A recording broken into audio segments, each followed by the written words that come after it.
अच्छे हैं। हर रोज कभी हर मोड़ पर हम कुछ करने से डर जाते हैं। इस जीत हार के चक्कर में कितने सपने मर जाते हैं, डर जाते हैं, गिर जाते हैं। पर कुछ कहानियां हैं ऐसी, जब डर ने भी मुंह की खाई थी, जब देश के उन वीरों ने उस डर से आंख मिलाई थी। डर भी डर से कांप उठा था, जब भगत को फांसी आई थी, जब चंद्रशेखर ने खुद के सिर पे खुद गोली चलाई थी। Good morning to all of you. This is Shivanshu Chaubey from 10th standard, welcoming you to our institution.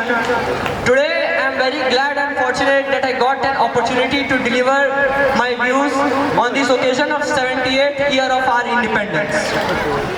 Today, whatever we are, wherever we are, in what comfort and luxury we are living, that is the result of blood that is contributed by our ancestors for our freedom.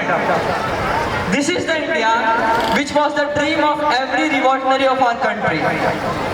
A country with a unique geographical division.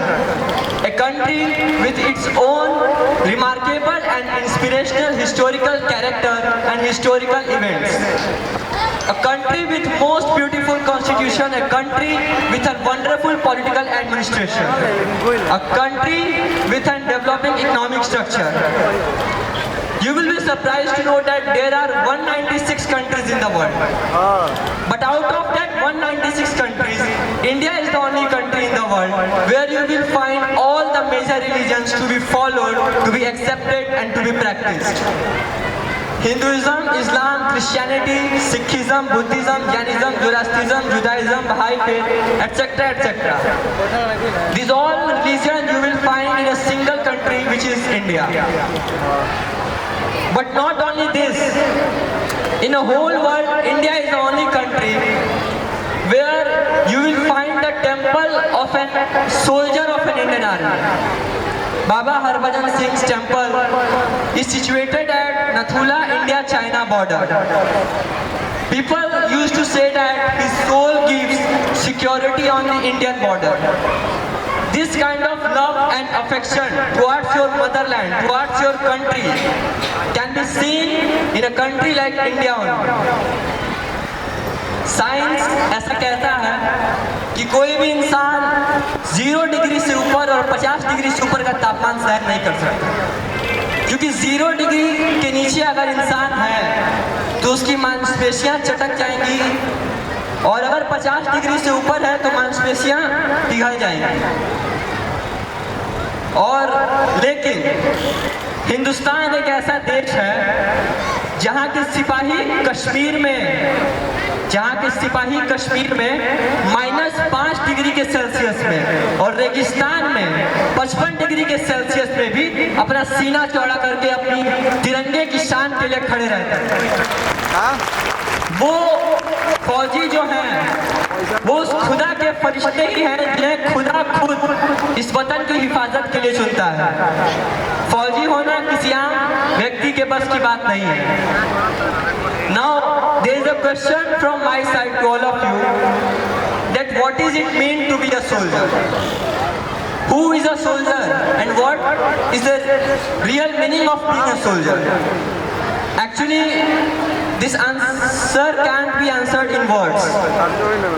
If you want to get the answer of this question, you have to make this question your life. You have to live upon this question, and you have to earn the answer of this question by your own life and own experiences. कभी कोई पूछे तुमसे कि एक हिंदुस्तानी कौन है और एक हिंदुस्तानी की क्या पहचान है, तो चेहरे पे मुस्कान लिए मेरा जवाब उसे दे देना कि जो जिंदगी को तलवार की नोक पे रखे वो एक हिंदुस्तानी है, जो रेत की नाव लेके समुंदर से शर्त लगाए वो एक हिंदुस्तानी है, और जिसका सर कटे और धड़ दुश्मन से लड़ता रहे वो एक हिंदुस्तानी है, जिसे मौत भी पीछे से धोखा देके आए वो एक हिंदुस्तानी है। और और जो चक्रव्यूह से बाहर निकलने की विधि ना जानता हो, जिसे पता ना हो कि चक्रव्यूह से बाहर कैसे निकलना है और फिर भी चक्रव्यूह में जाके उस वीर गति को प्राप्त हो, वो एक हिंदुस्तानी है। जिसके नाम के पत्थर पानी में तैर जाएं, वो एक हिंदुस्तानी है।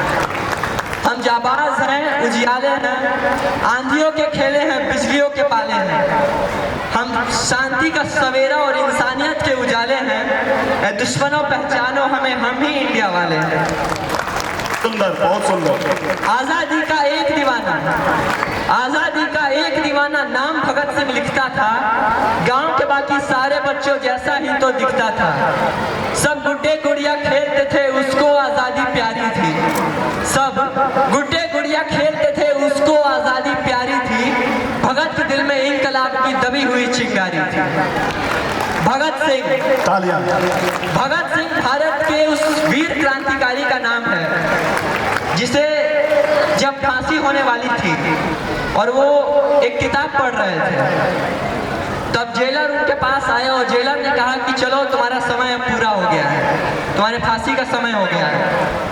तब भगत सिंह ने कहा कि 2 पन्ने रह गए हैं, मुझे किताब पूरी कर लेने दो। तब जेलर ने कहा कि नहीं, अब तुम्हें और समय नहीं दिया जा सकता।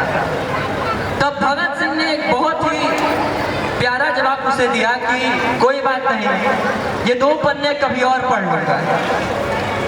इस तरह का तेज, इस तरह का आत्मविश्वास, इस तरह का साहस, बहादुरी कि जिसे अगले ही पल फांसी होने वाली हो और वो इस तरह का जवाब दे कि ये 2 पन्ने में कभी और पढ़ लूंगा, ये सिर्फ एक भारत के क्रांतिकारी में संभव है और किसी और, ये कहीं और आपको देखने को नहीं मिलेगा। ऐसे वीर भगत सिंह के लिए 4 पंक्तियां हैं कि देशभक्ति निकलेगी हर डगर से, देशभक्ति निकलेगी हर डगर से, दुश्मन भी कांपेगा थर थर डर से। जब भगत सिंह निकलेंगे हिंदुस्तान के हर घर से।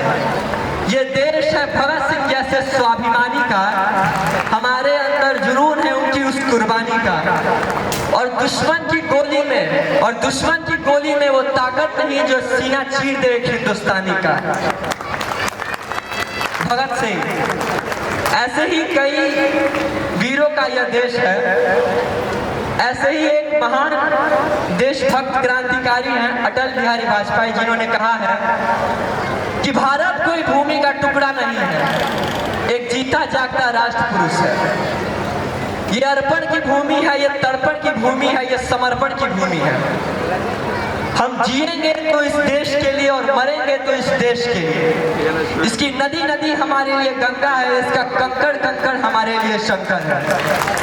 और हमारे मरने के बाद भी अगर कोई हमारी बहती हुई अस्थियों को कान लगाकर सुनेगा तो एक ही आवाज सुनाई देगी, भारत माता की, भारत माता की। Now I would like to conclude my oration because to describe our motherland, our country, our India, words and grammar are not enough. And so this is my last patriotic speech, which I am going to deliver on the behalf of Independence Day in this foundation school.